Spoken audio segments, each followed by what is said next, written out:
It is Monday morning and 2 weeks have passed since the London Marathon, and I thought it was time we had a bit of a catch up. Welcome to PKS Runs.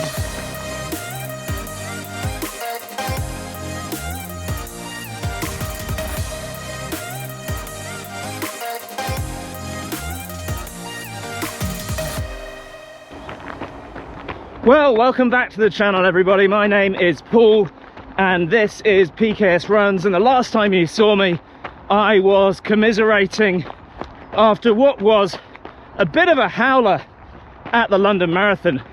Last year at Loch Ness I ran a 2:45 PB in the marathon, and come on!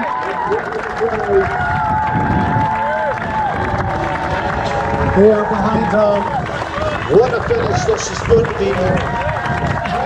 Come on! London, here I come! Come on!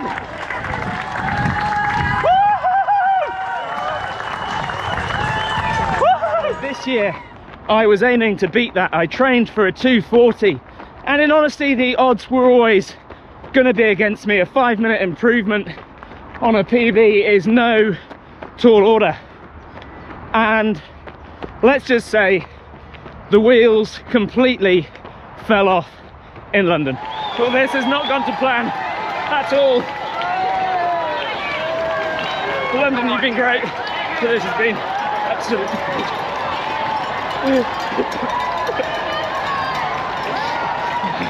so we're not going to dwell on the London Marathon too much, but what we are going to do is talk just a little bit for a few moments about how the recovery has gone.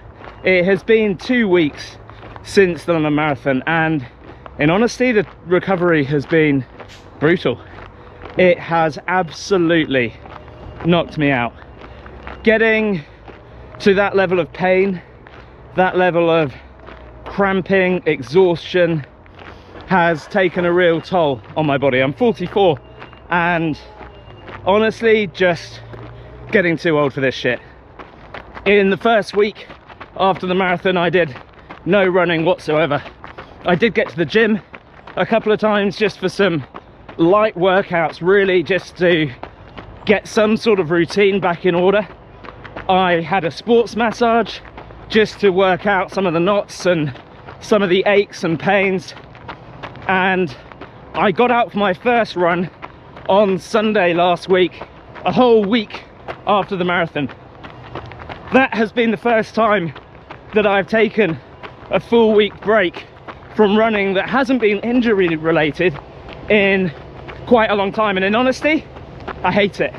I hate losing my routine, my normality, my structure, the things that basically underpin my life and keep me sane.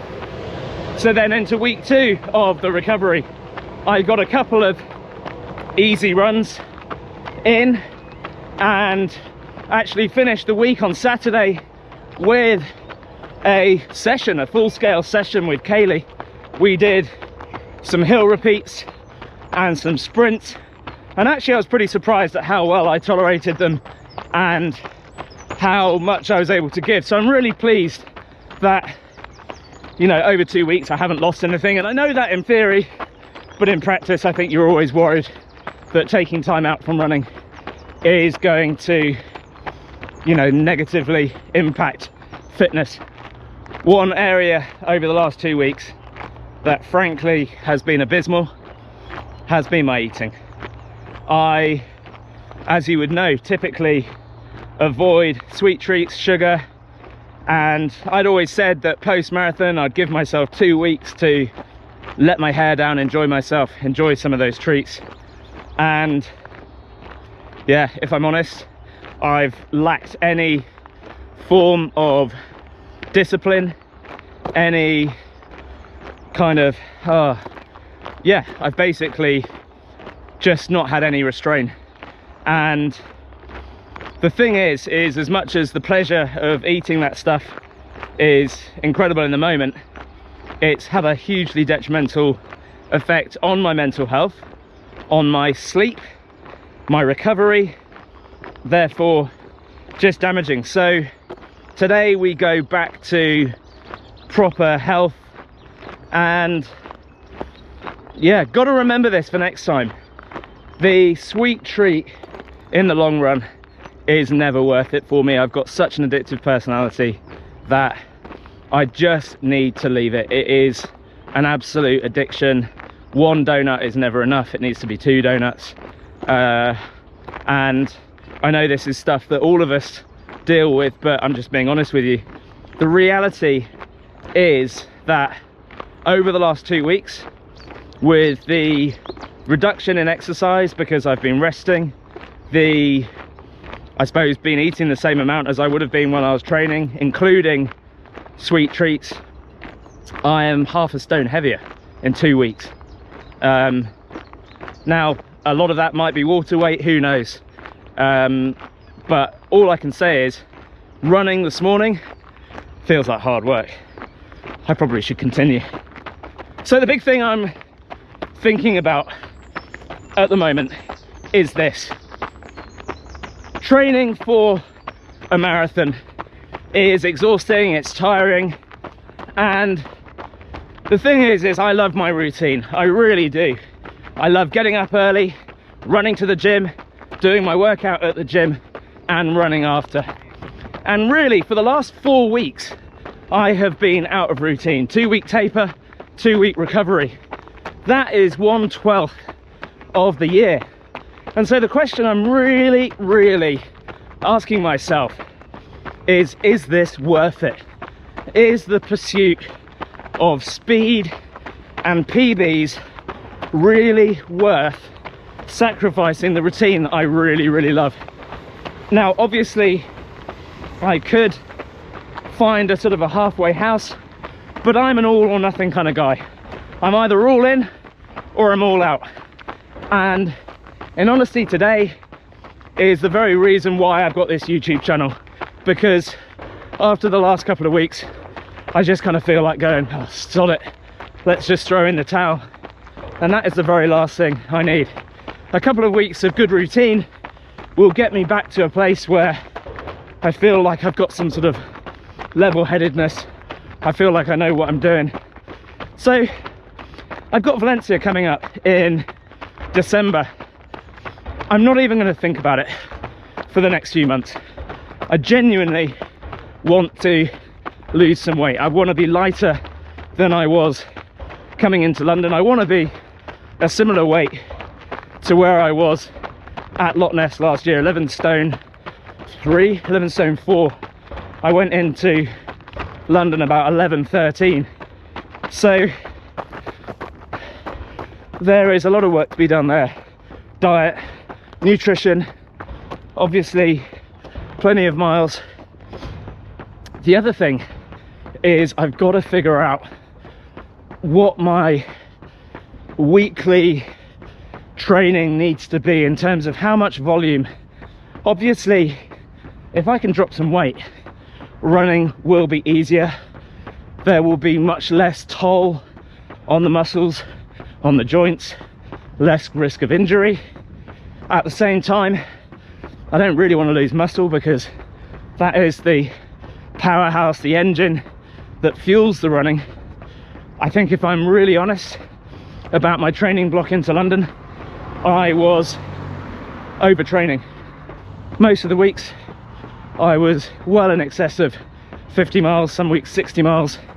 I'm not sure if there were some 70-mile weeks. In the run up to Loch Ness, it was 50. So, you know, there's a big difference there in terms of recovery time. I was really struggling to recover during the London block. So I've got to find out over these next few months what my new normal, my new base should be to optimize performance. At the end of the day, you want to get the most reward out of the least work, and that is a lot of trial and error. Obviously there were things that worked against me in London: the heat, the rivet, but I don't think I made it easy for myself either. So I didn't really want this video to be a long video. I just wanted to touch base with you all. The lasting question that I have really is, what is my why? And for the best part over the last 16, 17 years since I started running, it's just been about enjoying running, getting up, going out, running whatever distance I felt like on that day. And when I started this channel, it was about holding me accountable so that I never gave up. But the focus on races really is going to have to be reassessed, because at the end of the day, these race times don't really mean anything. And as much as I want to be faster, better, because I feel like it gives me some sort of legitimacy for the channel, what is more important is me just being honest, vulnerable, and the very best version of me. So we will work hard towards Valencia over this next, well, 7 months, but there is going to be lots of reflection, lots of discussions about what's next. Do I need to keep doing the events? 2:45 should be absolutely plenty to walk away and say, do you know what, job done, I've got that sub 3 hour marathon. That was the goal originally, just could I get a sub 3?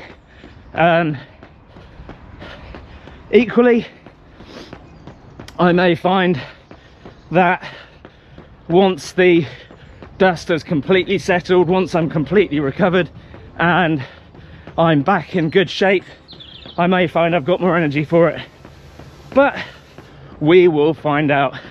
So thank you for sticking with me. Sorry that this video probably has no structure and maybe feels like we've been all over the place, but I just wanted to brain dump.